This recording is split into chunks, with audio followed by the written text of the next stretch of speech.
बिस्मिल्लाहिर्रहमानिर्रहीम। अस्सलाम वालेकुम नादरीन, इस वक्त जना आसिम मुनीर साहब खुल के सामने आ गए हैं और मतलब इस्टेब्लिशमेंट ने अब ये मंसूबा बना लिया है कि पाकिस्तान की आवाम चाहे जाए भाड़ में, हमने जो कुछ करना है अपने लिए करना है, हमें किसी की पाकिस्तानी की कोई परवाह नहीं है।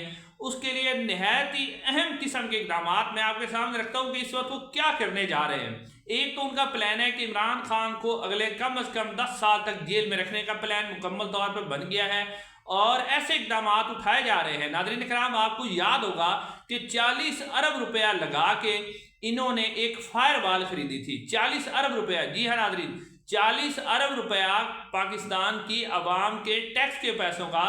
पाकिस्तान की इस वक्त 70 से 75% आबादी जो कि गुर्बत की लकीर से नीचे है, वो कई लाखों ख़ानदानों को, करोड़ों ख़ानदानों को वो गुर्बत से ऊपर उठा सकता था, लेकिन वो 40 अरब रुपया लगाया गया सिर्फ और सिर्फ इस जाली हुकूमत को प्रोटेक्ट करने के लिए, इस एक शख्स को अपनी इज्जत बचाने के लिए कि उसके ऊपर तनकीद ना हो। हालांकि जो इजहार राय की आज़ादी होती है वो किसी भी मुल्क की तरक्की के लिए होती है, लेकिन 40 अरब रुपया ज़ाया किया गया और वो फायर वॉल जो है पाकिस्तानियों ने, पाकिस्तान के नौजवानों ने नाकाम कर दी। 40 अरब रुपया आपके सामने किधर चला गया? वो गया सिर्फ एक शख्स, एक इदारा, अपनी हुकूमत, एक वजीर आजम को बचाने के लिए 40 अरब रुपया लगाया गया, लेकिन वो खूह खाते चला गया। अब वो 40 अरब रुपया तो ज़ाया किया, अब एक और जो प्लान है वो सामने आ गया है। नाज़रीन, सबसे पहले इस्लामी नजरियाती कौंसिल ने एक फतवा दिया है। जी हाँ नाज़रीन, इस्लामी नजरियाती कौंसिल कहती है कि VPN का इस्तेमाल करना, यानी कि जो VPN का इस्तेमाल है वो गैर शरई है, गैर कानूनी है। उसको हुकूमत को इजाज़त है कि वो किसी भी गैर इखलाकी, गैर कानूनी और मुल्क के खिलाफ जो सरगर्मियाँ हैं उसको कंट्रोल करने के लिए किसी भी VPN को बंद कर सकती है। यानी इस्लामी नजरियाती कौंसिल आप देखें कि कब वो एक्टिव हुई। इस्लामी नजरियाती कौंसिल का फतवा देखें। इलेक्शन चोरी हुआ, वो इस्लाम में भी जायज़ है, उसके ऊपर कोई पाबंदी नहीं है। किस तरह जाके फॉर्म 47 बनाए गए, वो इस्लाम में जायज़ था। पाकिस्तान की ख़वातीन को उठाया गया, उनको घसीटा गया, लोगों को नंगा किया गया। उस वक्त इस्लामी नजरियाती कौंसिल जो है किसी किस्म का उसका कोई फतवा सामने नहीं आया। इस्लामी नजरियाती कौंसिल खामोश रही। लोगों को उठाया गया, लोगों को नंगा किया गया, लोगों को 2-2 महीने, 3-3 महीने अरशद शरीफ शहीद को शहीद किया, इमरान रियाज को उठाया गया। अभी आप इंतजार पजोता साहब की हालत देखें, जिस तरह ख़वातीन, ये शेख इम्तियाज़ जो कि मंडी बहाउद्दीन गुजरांवाला के MNA हैं, उनकी जो भाभी हैं, उन्होंने जो वाक़या सुनाया और जो कुछ इस वक्त पाकिस्तान की ख़वातीन PTI के वर्कर के साथ हुआ, उस वक्त इस्लामी नजरियाती कौंसिल बिल्कुल खामोश रही। वो इस्लाम के तहत सारा कुछ जायज़ था। अब VPN का इस्तेमाल नाजायज़ है, और वो क्यों नाजायज़ है?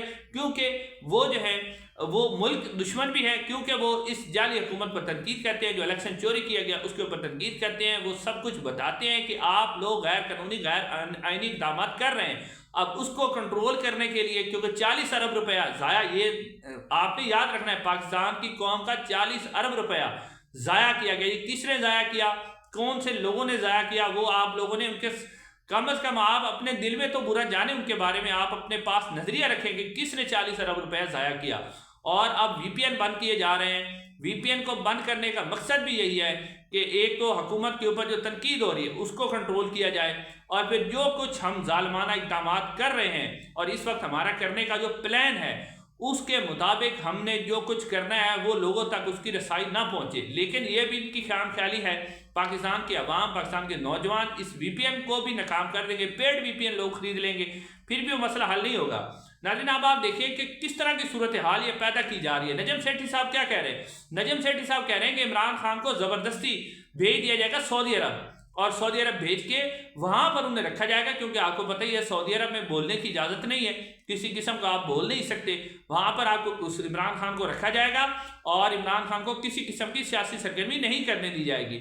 और अगर इमरान खान को सऊदी अरब नहीं भेजा जाता तो फिर दूसरा प्लान ये है कि इमरान खान को 10 साल तक जेल के अंदर रखा जाए और इमरान खान अपनी अल्लाह ताला की तरफ से अगर मौत आ जाए तो वो मर जाए या फिर उसे मार दिया जाए। इस तरह का खतरनाक किस्म का प्लान जो है इस वक्त सामने आया है, और किस तरह खुल के पाकिस्तान की अदालतों کو کنٹرول کیا گیا، جس طرح آئینی بینچ آپ کے سامنے بنایا گیا، پاکستان کی سپریم کورٹ کے اندر پیرلل سپریم کورٹ بنائی گئی اور اپنی مرضی کے ججز لگا دیے گئے۔ اس وقت آپ دیکھیں کہ عمران خان صاحب کی رہائی کہیں سے بھی آپ کو لگ نہیں رہی کہ عمران خان کی رہائی ہوگی، عدالتیں ساری کنٹرول ہے۔ اس کا آپ اہم ترین مذاق دیکھیں کہ اسلام آباد ہائی کورٹ کے اندر کیا ہوا۔ اسلام آباد ہائی کورٹ کے اندر توشہ خانہ کیس، نیب کا پراسیکیوٹر جس نے عمران خان صاحب کو 14 سال، ان کی اہلیہ کو 14 سال سزا دلوائی، 1.5 سال تک عمران خان اور اس کی بیوی کو جیل میں رکھا، وہ نیب کا پراسیکیوٹر خود قبول کر رہا ہے کہ ہم نے جو عمران خان کو سزا دلوائی وہ غلط تھی، اس کا ٹرائل غلط ہوا۔ یہ نیب کا پراسیکیوٹر خود مان رہا ہے کہ اس کی ٹرائل بھی غلط ہوا، جو ہم نے سزا دلوائی وہ بھی غلط ہوئی۔ نمبر 1 تو ناظرین، اب 40 ارب روپے ادھر نیب کے جو وکیل ہیں امجد پرویز صاحب، وہ کروڑوں روپے فیس لیتے ہیں، پاکستان کی عوام کا کروڑوں روپیہ ایک جعلی کیس کے اوپر لگایا گیا۔ اس کا جواب کون دے گا؟ جج محمد بشیر نے جس نے جیلی سزا دی اس کو کیا سزا دی جائے گی؟ پھر اسلام آباد ہائی کورٹ، اب آپ دیکھیں کہ جسٹس میاں گول حسن اورنگزیب اور جسٹس میاں جو عامر فاروق صاحب ہیں، جب نیب خود تسلیم کر چکا ہے کہ یہ مقدمہ ہم نے غلط طریقے سے چلایا، غیر قانونی طریقے سے چلایا، عمران خان کو فیئر ٹرائل نہیں ملا، ہم نے غلط سزا دی، 1 سال تک ہم نے ان کو قید رکھا، اسلام آباد ہائی کورٹ کا یہ فرض بنتا تھا کہ وہ اس کیس کو مکمل طور پر ختم کر دیتی اور عمران خان کی رہائی کا حکم دیتی۔ آگے سے دیکھیں اسلام آباد ہائی کورٹ کیا کہہ رہی ہے۔ اسلام آباد ہائی کورٹ یہ کہہ رہی ہے کہ جی ہم اس طرح کرتے ہیں، اس کیس کو واپس بھیج دیتے ہیں، دوبارہ ٹرائل کروا لیتے ہیں، یا پھر ہم کیا کرتے ہیں کہ فرد جرم کی کارروائی دوبارہ شروع کروا لیتے ہیں، یا پھر ہم کیا کرتے ہیں کہ اگر آپ چاہتے ہیں تو ہم میرٹ پر اسے سن کے فیصلہ کر دیتے ہیں۔ یعنی اسلام آباد ہائی کورٹ کہہ رہی ہے کہ اس کے اندر جو غلطیاں ہوئی ہیں نا، وہ جسٹس میاں گول حسن اورنگزیب نے کہا کہ جس کے اندر غلطیاں ہیں ہم غلطیوں کو اگنور کریں گے، غلطیوں کو ہم نہیں پکڑیں گے، یعنی غلطیاں نہیں، ہم میرٹ پر کیس سن کے فیصلہ کریں گے۔ نیب پراسیکیوٹر مان چکا ہے کہ ہم نے غلط سزا دلوائی ہے، اسلام آباد ہائی کورٹ کہہ رہی ہے کہ ہم ان غلطیوں کو نہیں دیکھیں گے۔ یعنی اب کھلے عام طور پر بدماشی کی جا رہی ہے، پاکستان کی عوام کا پیسہ بھی ضائع کیا جا رہا ہے، اور کھلے عام اب آپ دیکھیں کہ نیب نے کتنے کروڑوں روپے دیے ہیں، یہ جو امجد پرویز صاحب وکیل ہیں ان کو کروڑوں روپے نیب نے دیے ہیں جب انہوں نے یہ کیس لڑا ہے، اور 12 بجے تک سماعت کر کے جج محمد بشیر نے عمران خان کو سزا دی تھی۔ لیکن کیا ہوا کہ اب یہ کچھ نیب مان چکا ہے کہ ہم نے غلط کیا ہے، بجائے اس کے کہ نیب کے خلاف کوئی کارروائی ہوئی، جج محمد بشیر کے خلاف کوئی کارروائی ہو، اور جو پاکستان کی عوام کا کروڑوں روپے ضائع ہوا ہے اس کے اوپر ان سے پوچھا جائے کہ اتنے پیسے آپ نے کیسے ضائع کیے، اس کا جواب کون دے گا؟ 1 سال تک آپ نے ایک شخص اور اس کی بیوی کو جیل میں رکھا، وہ اس کا جواب کون دے گا؟ بجائے اس کے کہ یہ سوال ہو، کہتے ہیں جی ہم کیس واپس کر دیں گے، ہم اس کو ریمائنڈ بیک کر دیتے ہیں، ہم اس کو واپس بھیج دیتے ہیں، اب دوبارہ ہم اس کے اوپر ٹرائل کروا لیتے ہیں، یہ سارا کچھ کیا جا رہا ہے۔ دوسری طرف اس وقت پاکستان کے عوام کے پاس عمران خان کی رہائی کا کوئی چانس نہیں ہے، عمران خان کو رہا کوئی نہیں کرے گا، عمران خان کی رہائی صرف پاکستان کی عوام کروا سکتی ہے۔ دوسری طرف ٹھیک ہے بندوقوں ٹینکوں کی طاقت ہے، لیکن اس طرف عوام کی طاقت ہے۔ اب عوام کو یہ فیصلہ کرنا ہے کہ انہوں نے اگلے 70 سال بھی غلام رہنا ہے، یا عوام جو ہے اپنے حق کے لیے کھڑی ہوگی، جو کہ ان کا آئینی قانونی حق ہے پورا من احتجاج۔